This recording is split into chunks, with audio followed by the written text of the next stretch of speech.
Get £20 in risk-free bets ahead of the new season when you join SPK. That's money back in cash on your first £20 of losses. Well worth a go. Hello and welcome to episode 39 of Touchline Talk with Odds Changer. As usual, I'm joined by the one and only football writer, broadcaster and general man in the know, Dean Jones, to discuss all the latest news and gossip from the world of football.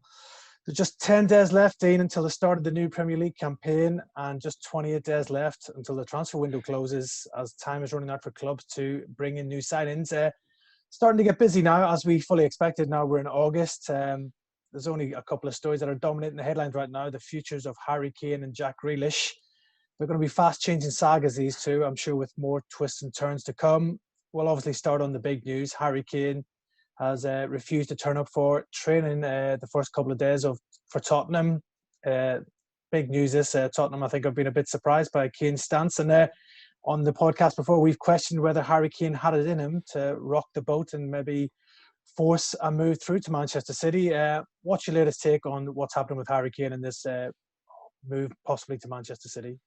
I think we'll look back on it in a month and it'll be dressed up as Kane was just taking an extended break.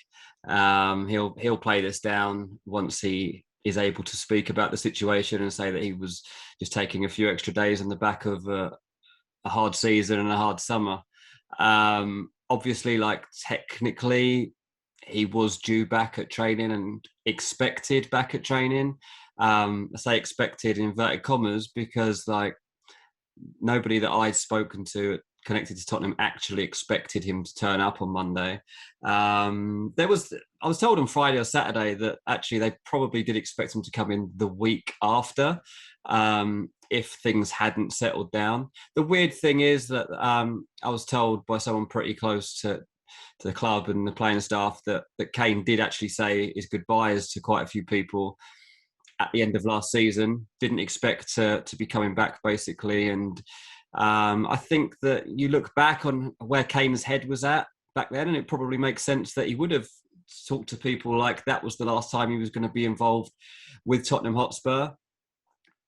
Things have not played out how he expected them to. Whether his interview with Gary Neville went down like a lead balloon at Tottenham. Then there was the Sun story about done deal, whatever, at £160 million, which just aggravated things really further in the Spurs boardroom. And then he doesn't turn up on the Monday. And that's just absolutely ideal for a tabloid culture to go nuts. And in English football clubs, we love it when people don't turn up for a training session. So there's a lot of ingredients here to think that this is complete chaos. I would suggest that it's probably not quite so mad in Harry Kane's own bubble. But it's really, really interesting about how this now pans out, because it's not going to be as smooth as Kane originally thought it could have been. Yeah, I remember we talked just before the Euros, and the indications out of his camp was that he was hoping a move could be sorted before the Euros actually started, which seemed very unrealistic. Obviously, that didn't happen as well. So now he's due back for training, and it seems no nearer to winning that dream move to Manchester City as well. And as you said, the way he's gone about it, I think, upset a few of the people at the Tottenham hierarchy. And probably the last person you want to get their back up is Daniel Levy. And I think that's what Kane and his representatives have done so far with that interview with Gary Neville, the Sun story, and other little things that have been leaked out in the media as well. So I think Daniel Levy is well within his rights here to probably make things hard for Harry Kane to move from Tottenham this summer. But also on the flip side, you can understand Harry Kane's desire to leave and go and win a move to Manchester City and work under Pep Guardiola. So it's a difficult one for both parties. It is, yeah. And when you look at it from each side, you can understand the situation. Everybody will always point at Kane and say, well, he shouldn't sign a 6-year contract. Fair enough. Maybe he shouldn't. I do think that his camp have probably been a little naive with some of the decision making so far, and it's an easy target for people to go at if your representative is your brother as well. I think that Tottenham fans have taken this particularly hard because Harry Kane was the poster boy, because his family's had such a huge connection to the club. I think they'll find it hard to take that they are now taking this stance to, well, get him out the club, but also unsettle things really going into a new season, which is how it looks from the outside. can Man City get him out of Tottenham now? It's going to be really difficult because Daniel Levy's stance, like he believes, or is perceived to believe, that Kane's camp leaked that story to the Sun. And if they're talking about 160 million there, by the way, what I was told on that is really that initial conversations had started to take place privately about how a deal could be done. There was no formal offer, there was no formal agreement, anything like that. But it's got out there, and Tottenham just not happy about it, and they just perceive that to have come from Kane's side of things. And that means that the figure goes up, basically, or at least that Tottenham don't budge on their asking price. So can Man City go as high as 160? I don't think they can, to be honest. I really don't. So there has to be some middle ground here, and I'm not sure that Tottenham cave in or that City can actually get to where they need to be. Yeah, looking from the outside, it does look hard to see Manchester City hitting that fee that Daniel Levy will demand, whether it's 160 million, 150 million. Spurs are in the box seat here still, Dean, aren't they? He's got 3 years left on his contract. Harry Kane, as you said, is the poster boy, despite the recent goings on of him not turning up for training and everything else. Daniel Levy will want Harry Kane to stay at the club. I'm sure Nuno Espirito Santo wants him to stay at the club as well, even though he might not be in the right frame of mind with everything that's going on. But Harry Kane, great professional. I think if the transfer window closes and he remains a Spurs player, he will give us all for Spurs. Yeah, exactly that. And I mean, this isn't the first time a player's really, really wanted a transfer, doesn't get it, and then just has to get on with things and does so. You know, it's not like he's going to be scoring own goals and missing sitters for the next 6 months until he gets his transfer.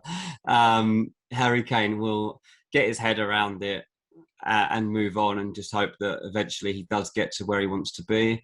Tottenham fans will be annoyed with him for a couple of games, and then he'll score against Arsenal or score a hat-trick against somebody, and he'll be forgotten, and he'll be one of their own again. So it is a difficult one for fans, and I totally understand it, because there is just that emotion involved, and it's so hard not to take it personally when somebody wants to leave your club, especially somebody like Harry Kane. And when they seem to be going about things in an unsavoury manner, it doesn't help. But no, we all know that Harry Kane has his mind set on trophies, basically set on Man City at this point. And you just wonder, like, can Tottenham just come somewhere to get this done and move themselves on from this as well? Because he's not going to hang around forever. And if you could take the money now, find somebody else, go and buy, I don't know, Lautaro Martinez, then you can move on from this. I'm not saying that that's going to happen, but I think there is an argument for perhaps taking the money. Yeah, definitely an argument for that. I'd imagine Nuno would want a big war chest to maybe go and strengthen the rest of his squad, because money is meant to be tight down at Tottenham this summer as well. So if you were to sell Kane for 160 million, if you can use that to improve the squad, I'm sure Nuno would seriously give thought to that as well, despite losing your best player. But yeah, the ball is now in Manchester City's court. It's going to be interesting to see if they do come with a firm offer and try and persuade Tottenham to sell their star player. But if you were a bet man now, Dean, when the transfer window closes, will Harry Kane be a Tottenham or will it be a Manchester City player? Sorry, honestly, on the spot, lad. I've gone backwards and forwards on this like a yo-yo. A week ago, I'd have said he's going to Man City, and now I'm like, can they get the money? Like, are Tottenham going to budge? I still think he might end up at Man City, you know. Still think Man City. It could be an interesting one. Yeah, it's going to be probably the transfer story of the summer to see where Harry Kane does end up. Sticking with Manchester City, obviously a lot of conjecture around the future of Jack Grealish. City have a £100 million offer on the table for him.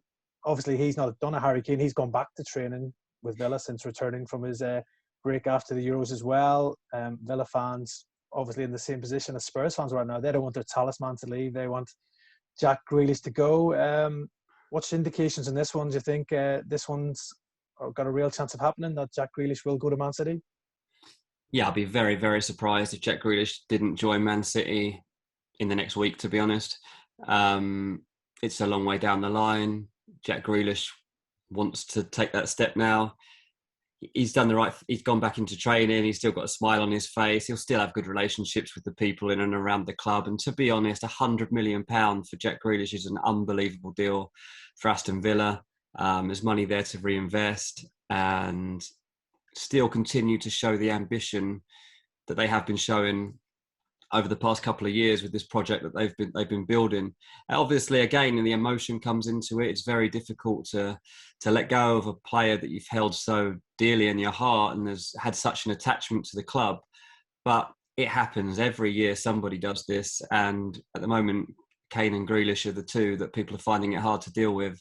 I think Jack Grealish is particularly excited by the fact that Pep Guardiola is really, really behind this and has him in mind for various roles in this team and improving him as a footballer.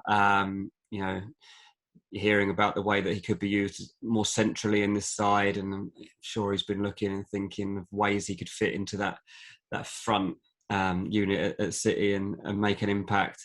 And it must be really exciting for him. So, yeah, I think the fact that City have got in there straight away with a big, bold move. I mean, there's talk of this 100 million clause in his contract. I don't know if you were aware of that initially. Yeah. I wasn't really aware that was in there, to be honest with you. I think it was inserted the last time he negotiated. And I mean, that just changes, for me, the whole factor of this happening, because I just said £80 million was a good amount of money for Jack Grealish. I say 100 million is an unbelievable offer, to be honest. Yeah, it could be a great deal. Yeah, from what I understand, there is a buyout clause in Grealish's contract. The 100 million was probably put in there because they probably thought no one would go to 100 million initially for Jack Grealish, a lot like the Spanish clubs do when they put huge sums in their buyout clauses of players. So it seems that Man City are willing to meet that. They want to get this deal done as soon as possible. He's among Pep Guardiola's top targets, and if they get him, they're getting a top player who will obviously look to enhance his reputation at Man City, and a real signal of intent from City now if they get Grealish after seeing what their neighbours Man United have done so far in the transfer market. So Grealish, you think, would be the right type of signing for City right now? Yeah, I think you see the way that this side is going to have to evolve over the next couple of years. Look, it's hard to see exactly where he fits in from day one because Man City have got such an array of options, and the one thing you would say they're probably crying out for is a Sergio Aguero replacement. And Grealish isn't that, but he's probably heard about the fact they're in for Haaland, or like all the other discussions going around the type of ambition that this team's got for trying to get to that level of winning the Champions League.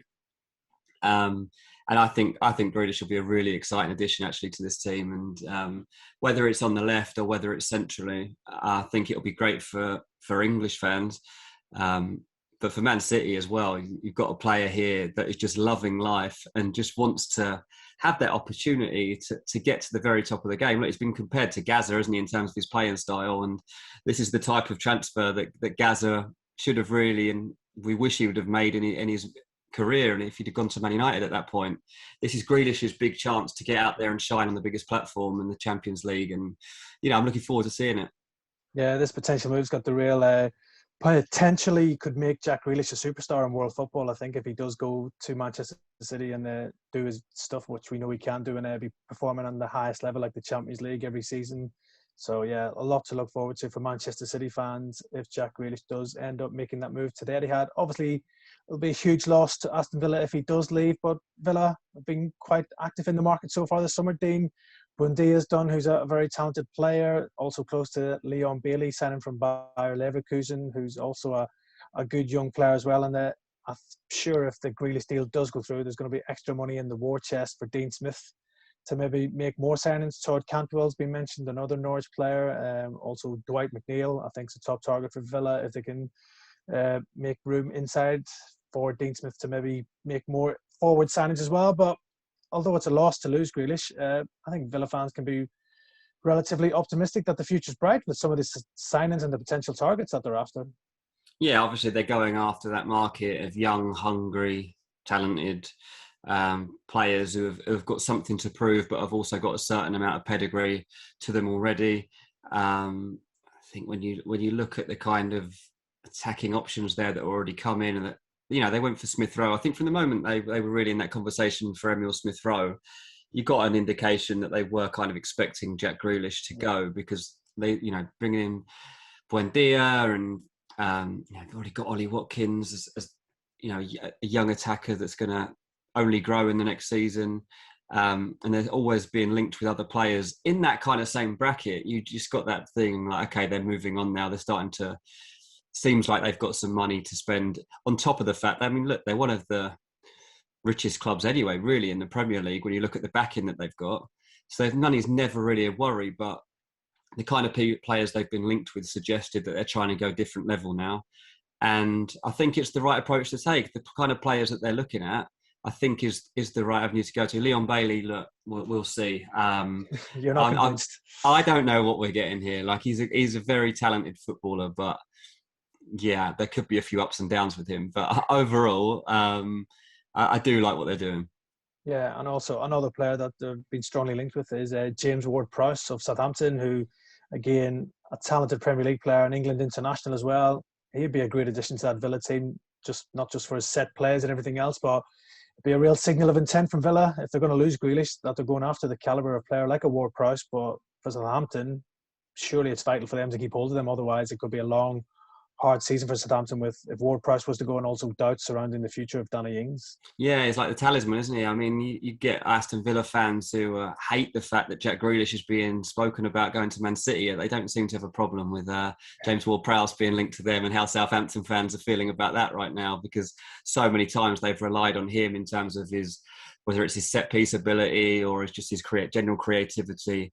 It's been so important to that team. Yeah, especially when Southampton have had difficult times, like you think of the times when they've conceded 9 and things like that. Like, it's Ward-Prowse is usually that man that takes the thing on his shoulders and he'll step forward, and whether it's him talking publicly or whether it's doing a business on the pitch, he's the man. And it'd be a massive loss to Southampton, and one that I'm sure they can't really even bear to think about leaving right now, especially with the Ings, like you say, potentially going as well. Yeah, that'd be 2 key men possibly leaving St Mary's this summer, which would be massive holes to fill if them 2 did leave. From what I understand, one bid's been rejected by Southampton for Ward-Prowse, but if Grealish does go, I would expect Villa to maybe up their offer and try and tempt Southampton into selling Ward-Prowse. So I'm sure he must be valued around £40 million plus, at least in the current market. So yeah, it's going to be a big summer ahead, Villa, if they do have money in their pocket from Grealish, and for the other targets that they're after, maybe for those respective clubs to try and keep hold of them. Another transfer saga, Dean, that's probably going to go right on to deadline day is Romelu Lukaku's future. Chelsea have come back in strongly for the Inter Milan striker. Obviously, Inter Milan do not really want to lose him. He was their star man last season as they won Serie A. But we all know about Inter's financial problems right now, that they would probably find it hard to resist a real sizable offer from Chelsea, which it seems the Blues are preparing right now. I think 2 bids rejected, but I think they're probably going to come back with a 3rd bid of 100 million plus to try and get Lukaku back to Stamford Bridge. What's your latest take on the situation with Lukaku possibly going back to Chelsea? Yeah, there's no doubt that Chelsea are really hotly pursuing this one. They've been looking at him, to be honest, ever since the Champions League final. After that game, they immediately began to look forward at what needed to be done for this season. Obviously, Haaland was in that conversation, but they knew it was always going to be difficult, even if it was worth a try. And the other name that was in the frame immediately was Romelu Lukaku. Roman Abramovich loves Lukaku. He's been driving the deal to get him back. He's always felt that Romelu might feel like he's got something to prove, and I think that's the case. I think he would love the chance to come back, and not only to the Premier League to prove people wrong, but to Chelsea in particular, because he just never got an opportunity. It's not even proving people wrong at Chelsea. He just needs to show what he's actually capable of. And I think he'd love that chance. He is happy in Milan. There's no doubt about that. But his head is being turned right now by this interest from Chelsea. They have been on his case, let's put it that way, for 2 months now. Their initial personal terms that they were offering him weren't quite there. Man City had been on the phone as well, like showing that they might be interested and they were willing to pay more money. But since then, I understand that Chelsea have been back in touch with Lukaku, and it'd been not just more money that he was on at Inter Milan last season, but more money than he earned at Man United before that, because he took a pay cut to go to Inter Milan. And Chelsea's current offer to him personally is about 2 million more than he was on at Man United. So that's all there for him. People around London, I know that like Lukaku and were reasonably close to Lukaku, are getting pretty excited about this. They think he's coming back. Yeah. So all the signs are there. Obviously, now what needs to happen is that Chelsea satisfy Inter Milan in terms of paying a valuation that they feel is fair. Because while Inter Milan have undoubtedly been saying, look, this guy is the only guy in this squad that is untouchable, you can't have him, Chelsea don't listen to messages like that, and he is gettable if you put the right money in front of him. Yeah, I think if you put £100 million plus for Romelu Lukaku into his hierarchy, you're going to look at that and see this could be a big thing to solve our financial woes right now. So as much as Lukaku loves Milan, this decision could be taken out of his hands, really. Inter might just think we need the money and we'll take it. So could be a great option for him to go back to Chelsea. And he seems like he's more realistic target than Erling Haaland right now, because Dortmund's still insisting he's not for sale. Yeah, Chelsea just haven't really been able to break through on that one, from what I understand. And they always knew that this was really the final week of that window of opportunity. It was going to take a massive bid. It was going to take for Haaland to be wholly convinced that that was the best place for him to take the next step in his career. This is a moment when he doesn't have to make that decision, obviously, because he can go when his release clause comes in next summer, and he has his pick of clubs. Potentially Chelsea could still be in the conversation then if they wanted to be. I think that Man United will be licking their lips at the idea of Haaland still being on the market for next year.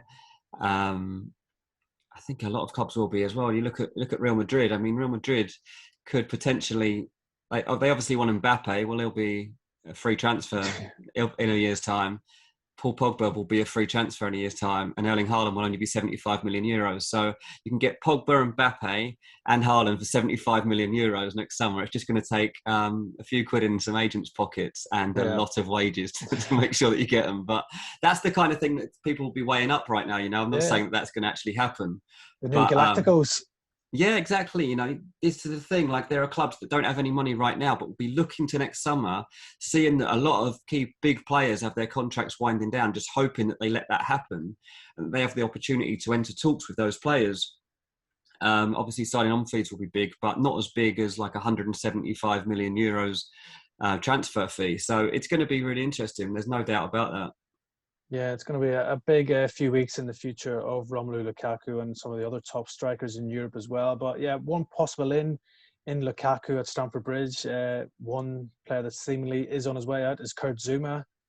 Sevilla.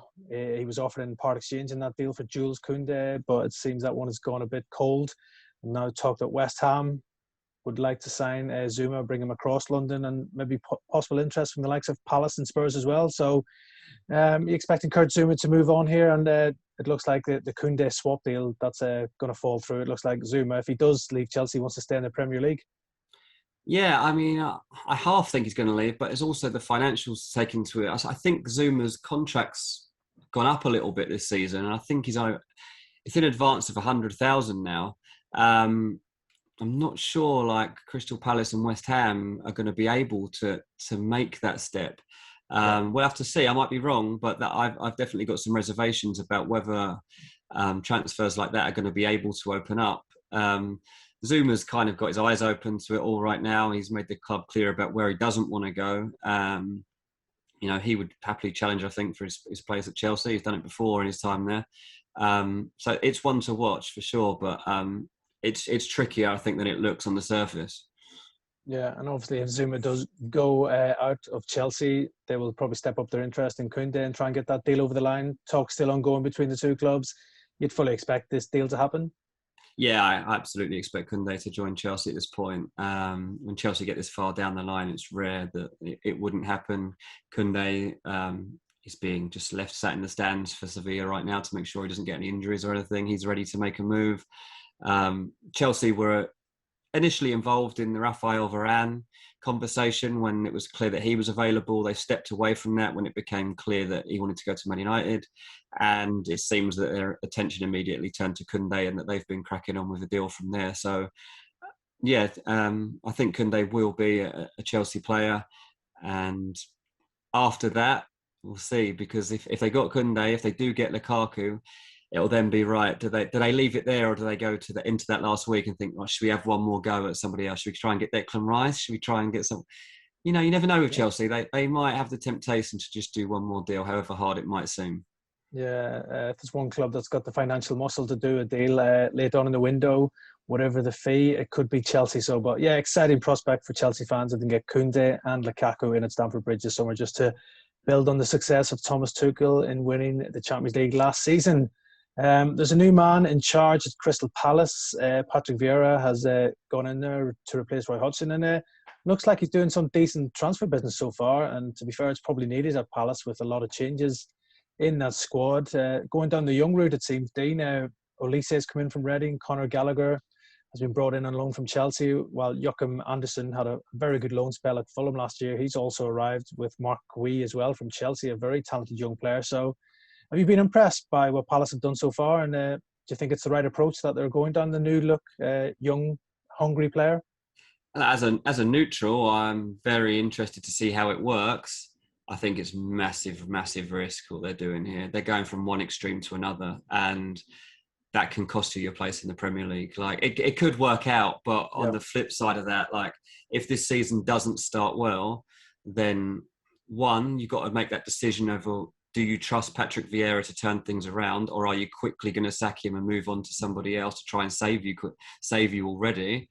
And then there's the other side of it where, because the players are so young and inexperienced in the Premier League, what happens to their confidence? What happens to their form when things aren't turning out? And that was the thing that Roy Hodgson always built his team on. Like, he barely made any signings in the last few years at Crystal Palace, and was just churning out the same, like 14 players basically over that time. Just get out there, stick to this system, we'll be okay. And they were just getting results when they needed them, always safe. And now suddenly they've had this massive overturn in players, and a lot of the core are gone now, and that everybody that understood the philosophy that was built pretty much gone. So it is exciting that you've got this young crop come through. I'm just a little bit skeptical about whether you can do that in real life anymore, because in a computer game or something, it would be great. But I just think that this is a huge risk, personally.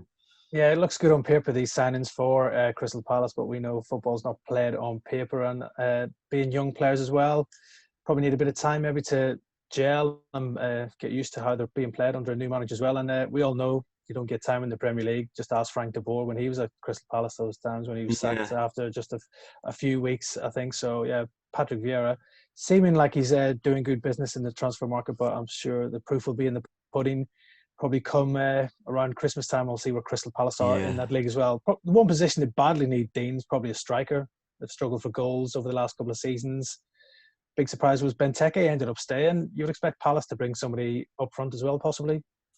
Yeah, I definitely would. And I know that one of the things that Vieira's been doing, obviously, he has been getting in these young players, and he has been calling on clubs, and he's looked towards Man City and Arsenal to see if there's anything there for him that could come through. I'm not sure that anything has happened for him like he would have liked. I mean, it wouldn't completely surprise me if he tried to get like Tammy Abraham or something like that. I'm literally making that up off the top of my head now. This isn't insight I'm giving out, but that's the kind of signing that might become available yet in this transfer window. Tammy hasn't found a home. He wants to join Arsenal. That's not really coming through. West Ham can't really afford Tammy right now. So he's looking at his options. Chelsea aren't even willing to let him go just yet because they haven't got that replacement through the door. So say Chelsea signed Lukaku a bit later down the line, then Tammy's allowed to go. I don't know. I think Crystal Palace is the type of place that might work out for him. Obviously, Aston Villa have come into this conversation. So maybe Tammy ends up going there.